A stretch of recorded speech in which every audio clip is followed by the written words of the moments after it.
La pandemia a nivel mundial por la COVID-19 obviamente llevó a que los distintos gobiernos tuvieran que afianzar un poco más ese vínculo con los científicos, buscando de alguna manera primero entender la situación, ¿no? Primero entenderla, y una vez que la entienden, bueno, ver qué tipo de acciones tomar para intentar de alguna manera paliar toda esta situación. Estamos hablando de una interrelación entre la política y la ciencia que no es nueva, en lo que es la historia mundial. Ahora bien, la pregunta que todos nos hacíamos es ¿cuánto escuchan los gobiernos las recomendaciones de los científicos y cuántos los científicos a veces en lo que son sus opiniones no se meten, por decirlo de alguna manera, en lo que es la escena política o las decisiones políticas, ¿no? O sea, ciencia, política, ciencia, ¿hablamos de un matrimonio perfecto o de un matrimonio por conveniencia? Bueno, nos acompaña esta mañana el doctor en filosofía e historiador Rafael Mandresi. Buen día, gracias por estar con nosotros esta mañana. Buenos días, gracias a ustedes. Para de alguna manera empezar a disecar toda esta situación y poder entenderla. Disecar, bueno, mi especialidad como historiador es historia de la medicina, pero espero que no estemos ante un cadáver. Bueno. Por favor. En relación con la pregunta de los vínculos entre ciencias y poder político en términos generales, son básicamente permanentes y son estructurales.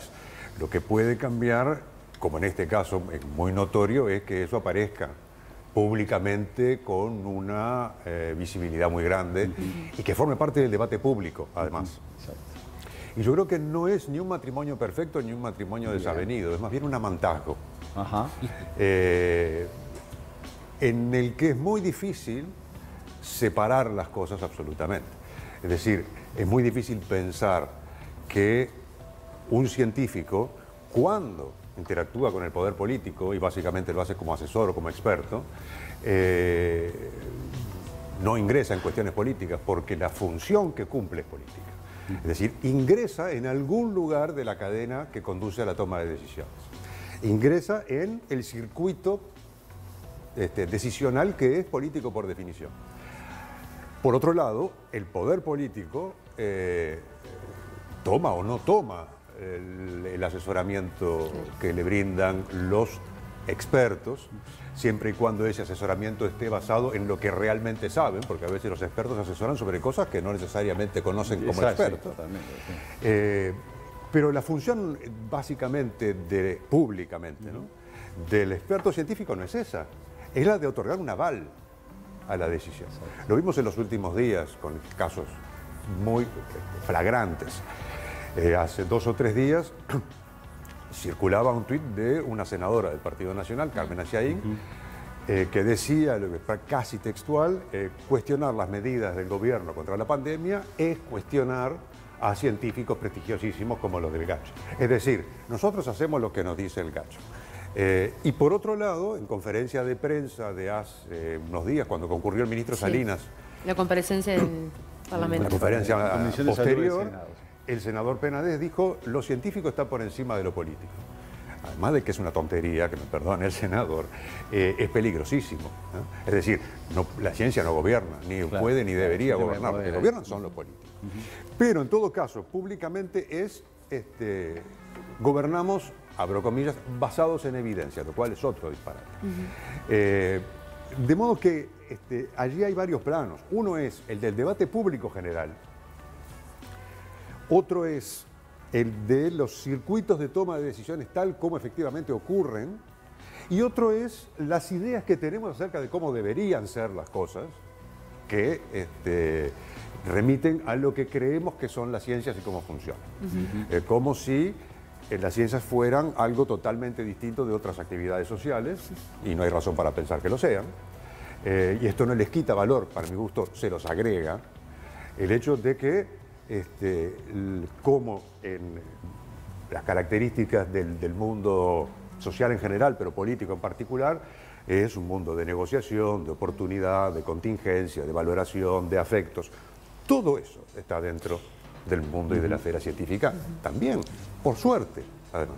Rafael, entonces, de alguna manera, un poco los científicos con exposición o con contacto directo con el poder son de vez en cuando un poco carne de cañón, tanto de la política. Y también te voy a dar otro ejemplo.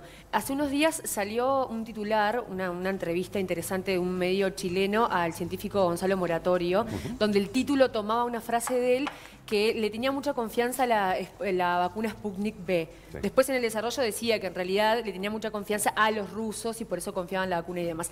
Eso sirvió para que el mundillo de las redes se dividiera entre izquierdas y supuestas derechas, ¿no? Y que Moratorio apoyaba a los K y apoyaba a los regímenes de izquierda y demás por haber hecho esa afirmación. Terminó siendo una opinión científica tomada por los tribuneros como una opinión política. Sí, yo no sé si por los tribuneros, digo, pero es inevitable que esas cosas ocurran. Si me parece que no podemos... Es bastante lógico. Estamos en el debate de la esfera pública y allí no es posible pensar que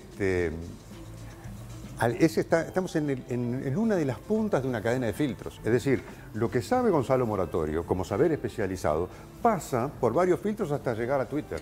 Pasa por el medio de prensa chileno, primero, después pasa por las lecturas, los comentarios y después llega a Twitter. Es decir, que lo que llega a Twitter no tiene mucho que ver con lo que sabe Moratorio.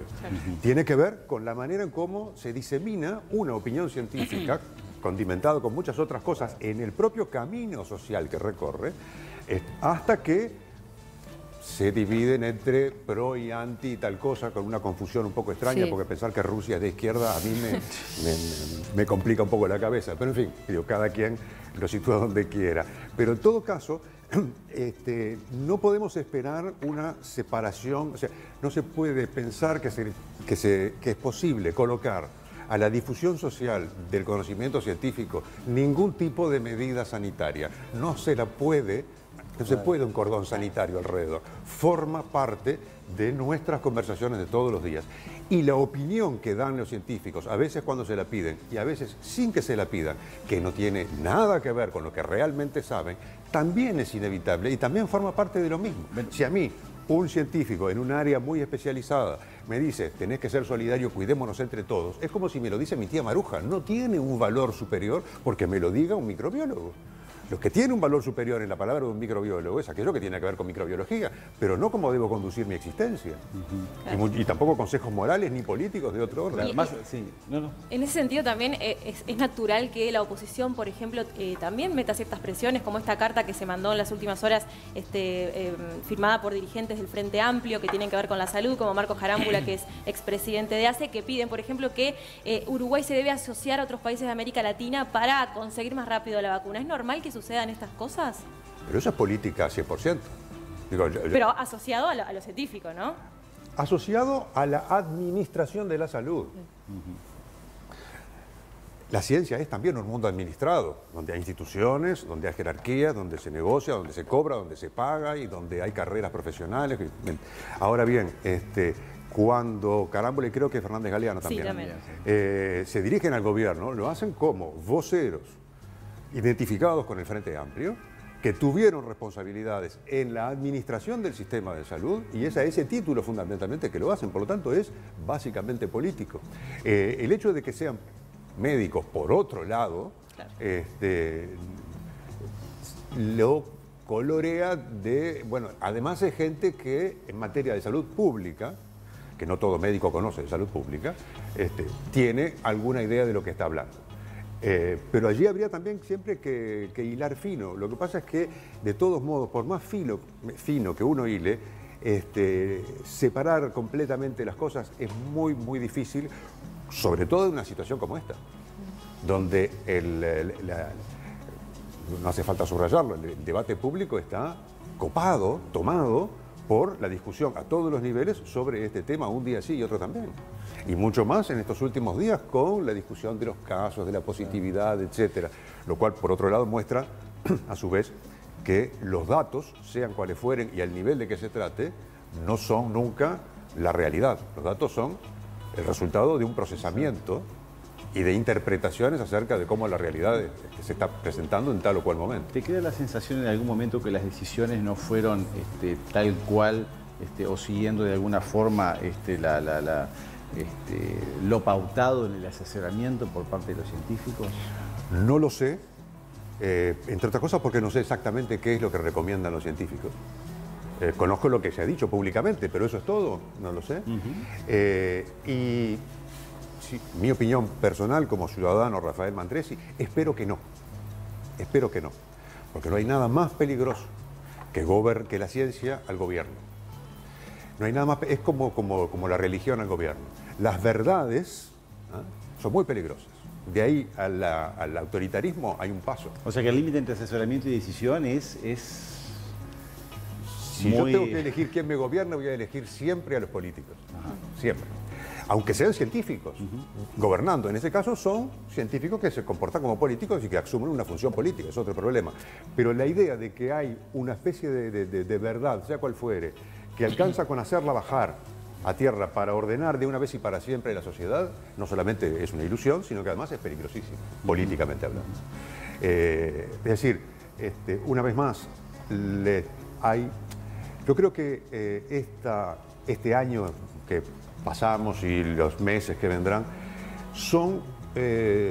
tienen quizá alguna cosa positiva si se sabe aprovechar. Una de ellas es que discutamos más y que discutamos mejor acerca de qué es el conocimiento científico y la actividad científica y cómo funciona en una sociedad determinada y cuáles son la infinita gama de actores que intervienen en eso, que muchas veces llega a nosotros a través de una noticia de se descubrió tal cosa. Recuerdo un conductor célebre de noticiero en Uruguay que una vez por semana había un segmento científico y la primera frase era: la ciencia nos sorprende cada día. Bueno, ir un poco más allá de eso, ¿verdad? Es decir, tratar de ver que la ciencia es una actividad social muy valiosa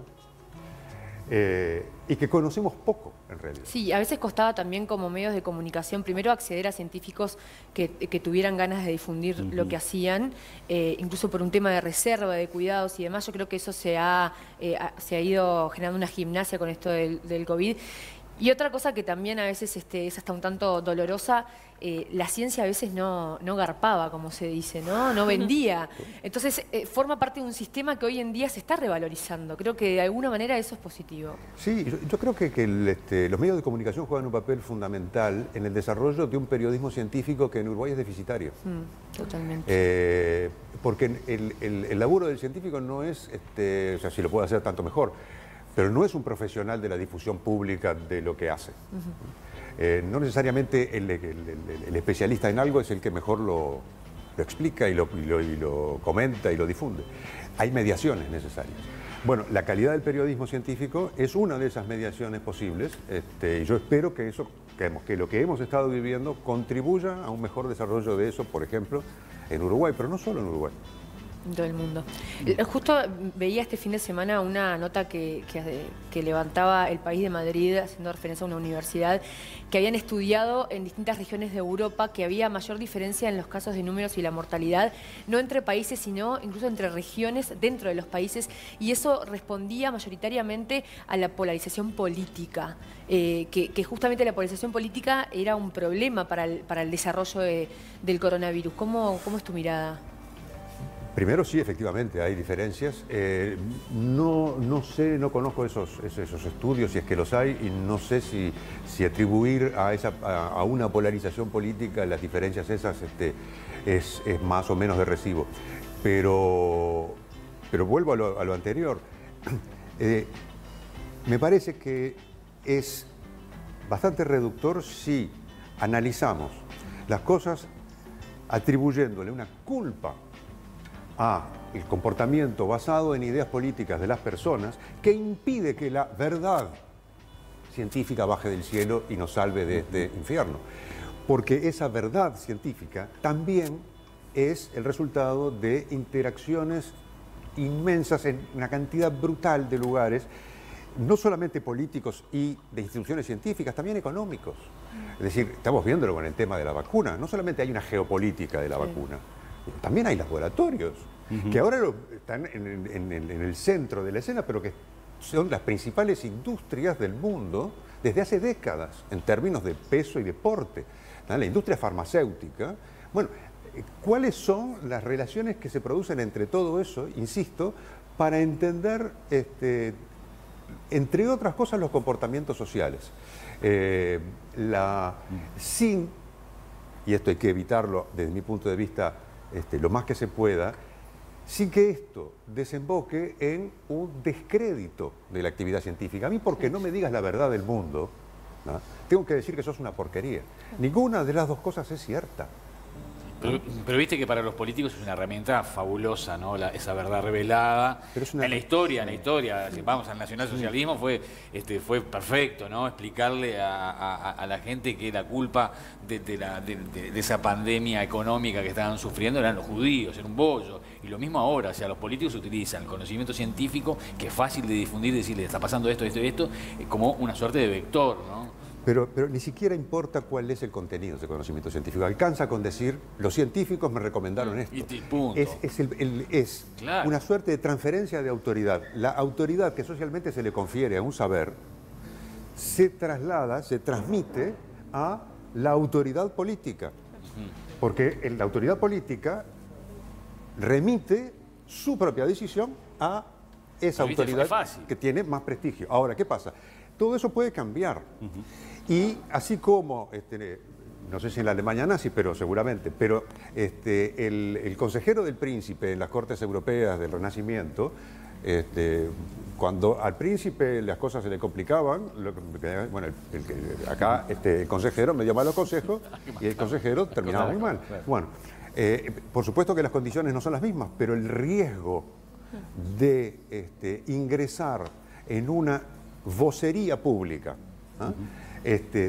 como científico que se transforma en experto, es decir, en asesor, relacionado con el poder político, ese riesgo existe y lo están corriendo hoy los principales representantes del GACH en Uruguay, como lo están corriendo otros en otras partes del mundo. ¿Hay una fórmula para el equilibrio perfecto?